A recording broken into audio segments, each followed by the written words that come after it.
अभी RLNG की कीमत में जो महीने गुजर चुके हैं उसमें इजाफा होने का क्या मतलब है? अब ये पैसे हमसे मुस्तकबिल में लिए जाएंगे?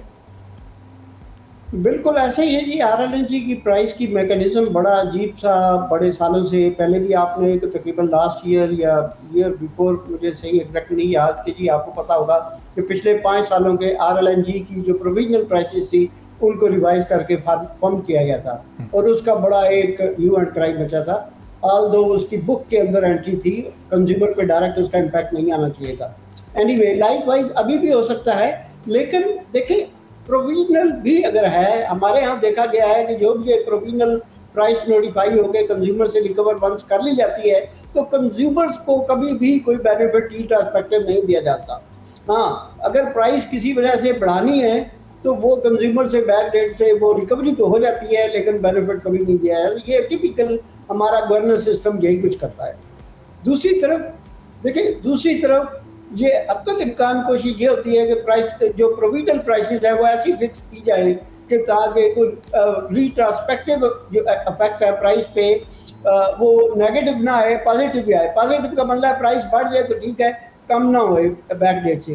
तो ये एक हमारा गवर्नेंस सिस्टम का एक पूरा हर स्टेप पे, हर पॉइंट पे, हर जो प्राइसिंग फैक्टर है उस पर उसका अमल दखल है हमारी प्राइसेस में। तो आपने सही फरमाया शुरू में ही, और मैं बड़ा अप्रिशिएट करता हूँ, आप बहुत अच्छी रिसर्च करके न्यूमेरिकल एनालिसिस आपके सारे के सारे ठीक हैं, लेकिन इसमें कुछ ऐसे फैक्टर्स हैं कि जो हमारे कंट्रोल में हैं, जिसको अगर हम कंट्रोल करें तो हम प्राइस पे थोड़ा सा एक वो जिसको कहते हैं ना कि एक थोड़ी सी कमी ला सकते हैं। अच्छा, तो आरिफ साहब जी जी हाँ जी, जरा रोशनी डालिएगा जरा, वो कौन से ऐसे फैक्टर हैं और क्यों हाँ नजरअंदाज किए जा रहे हैं वो? जी। अच्छा, एक तो मैं आपको सिर्फ आप ही की बात को रिमाइंड कराता हूँ कि आपने UFG लॉसेस की बात की। UFG लॉसेस जो है वो तकरीबन RLNG पे आपने 8% फरमाया। अगर आप RLNG की प्राइस कैलकुलेशन बताएं तो ये को तकरीबन 11% बनते हैं। ट्रांसमिशन पे अलग डाले हुए हैं, डिस्ट्रीब्यूशन पे अलग डाले हुए हैं। अच्छा, अगर ये 11% है तो आप ये देखिएगा कि $19 प्राइस के अंदर ये ऑलमोस्ट $2 जो है वो सिर्फ ये लॉसेज ही है।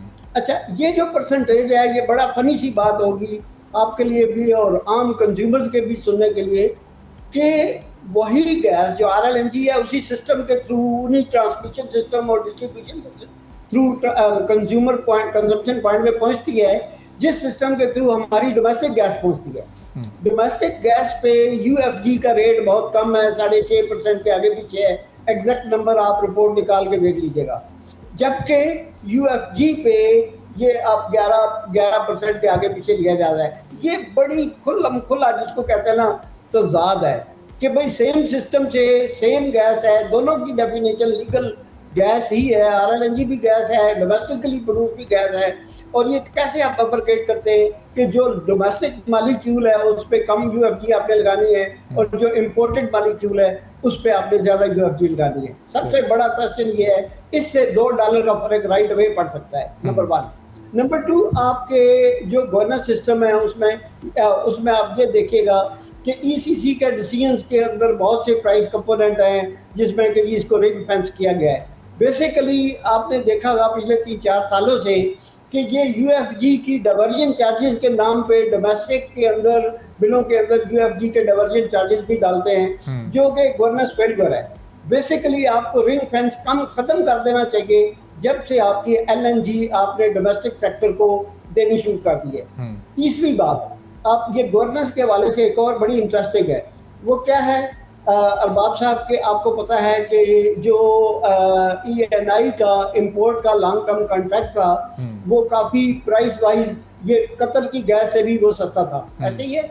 अच्छा, हुआ यूं कि आपने उस कॉन्ट्रैक्ट को आपने नोवेट कर दिया कि जी आप खुद ही बेचे, हमें LNG नहीं चाहिए। आप वो नोवेट करके अब आप स्पॉट पे फिर परचेज कर रहे हैं। अब स्पॉट की और लॉन्ग टर्म एग्रीमेंट की जो आपकी जो जो जो जो प्राइस है, डिलीवरी प्राइस LNG की, वही बहुत बड़ा फर्क है। ठीक है, तो ये इसमें अच्छा ये 2 इश्यूज बड़े बड़े मैंने जो आपको गवर्नेंस के, तीसरा एक और ये था कि अगर आपको याद हो कि RLNG लाई गई थी शुरू में पावर जनरेशन के लिए और यही अज्यूम किया गया था कि पावर जनरेशन के सारे प्लांट जो हैं वो आपके ट्रांसमिशन सिस्टम पे है। डिस्ट्रीब्यूशन में समझ आती है कि डिस्ट्रीब्यूशन सिस्टम में लाइंस के अंदर कंपैरेटिवली ज़्यादा लॉसेज होते हैं कंपेयर टू ट्रांसमिशन सिस्टम।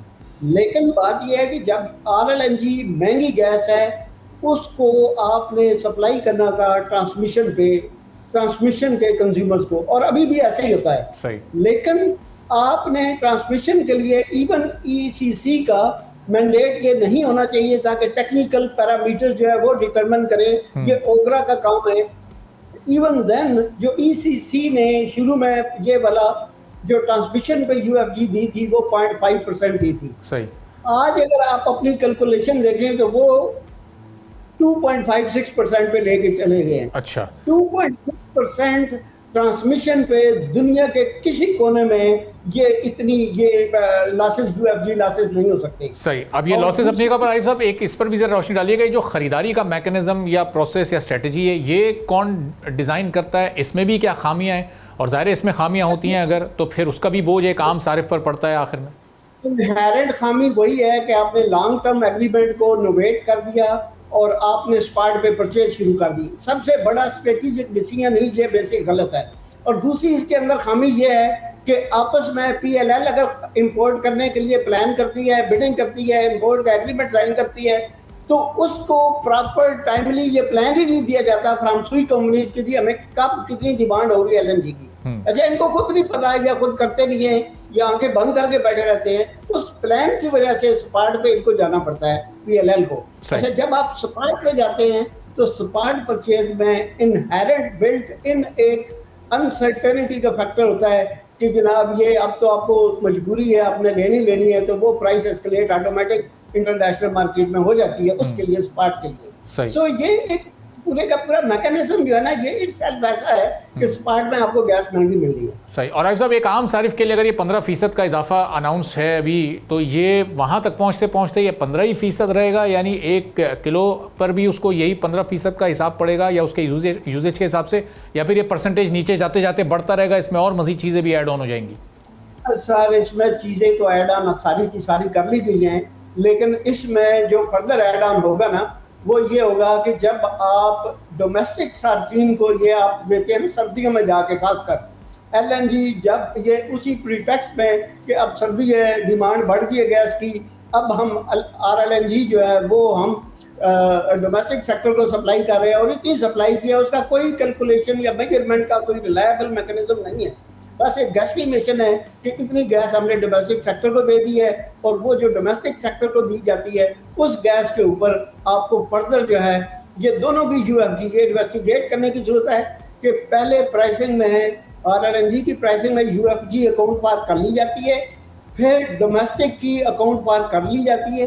अब ये चीज़ आई एम नॉट 100% श्योर कि ये RLNG जो डाइवर्ट करते हैं नोशनली या ऑन पेपर, उस पे क्या डबल UFG लग रही है या सिंगल लग रही है, ये मुझे नीड टू बेसिकली कंफर्म किया। अच्छा, इसमें ऐसा कम्प्लेक्स सिस्टम बना दिया गया कैलकुलेशन का कि ओगरा के भी लोगों को सही क्लैरिटी नहीं होती, और वो जो बाकी कंज्यूमर्स हैं, इवन मैं बड़ा अप्रिशिएट करता हूँ कि आपके एप्टमा के लोग भी बड़ा वैल्यूएट करते हैं इन चीज़ों को, बट फिर भी वो भी वाइटल चीज़ें वो भी मिस कर जाते हैं because of the complexity of the mechanism. Subscribe करें और बेल दबाएं ताकि कोई खबर रह न जाए।